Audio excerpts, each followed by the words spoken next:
Hello दोस्तो, स्वागत आहे तुमचं आपल्या नवीन व्हिडिओमध्ये। आज मी तुमच्यासाठी खास आणि एकदम महत्वाची अपडेट घेऊन आलेली आहे।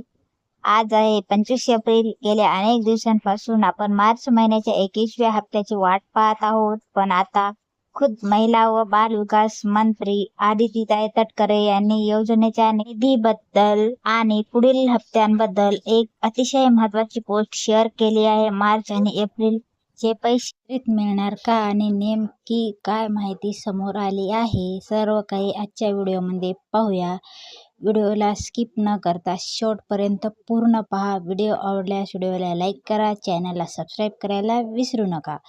तर बहिणींनो, मंत्री आदितीताई तटकरे यांनी नुकतीच योजनेच्या प्रगतीबद्दल माहिती दिली आहे। त्यांनी स्पष्ट केले की सरकार महिलांच्या आर्थिक सक्षमीकरणासाठी कटिबद्ध आहे।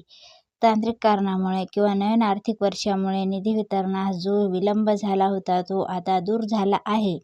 ज्या बहिणींनी पात्र आहेत पण तांत्रिक अडचणीमुळे लाभ मिळाला नाही, त्यांच्यासाठी पडताळणीची प्रक्रिया युद्ध पडताळणीवर सुरू आहे व एप्रिल 3000 रुपये।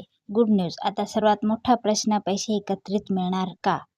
आज 25 एप्रिल आहे आणि मार्चचा हप्ता अद्याप जमा झालेला नाही। अशा परिस्थितीत प्रशासकीय स्तरावर मार्च आणि चालू एप्रिल महिन्याचा अशा दोन्ही महिन्याचा निधी एकत्रित देण्याची दाट शक्यता वर्तवली जात आहे। जर असं झालं तर मे महिन्याच्या सुरुवातीला तुमच्या खात्यात 3000 रुपये एकत्रित जमा होऊ शकतात। याबद्दलचा अधिकृत GR कोणत्याही क्षणी प्रसिद्ध होऊ शकतो। तर बहिणींनो, विसरू नका, 30 एप्रिल ही eKYC दुरुस्तीची शेवटची तारीख आहे। जर तुमचं स्टेटस अजूनही प्रलंबित पेंडिंग असेल किंवा आधार लिंक नसेल तर मंत्री महोदयांनी सांगितलेला हा लाभ तुम्हाला मिळणार नाही। त्यामुळे ही 5 दिवसांची मुदत संपण्यापूर्वी आपले काम पूर्ण करून घ्या।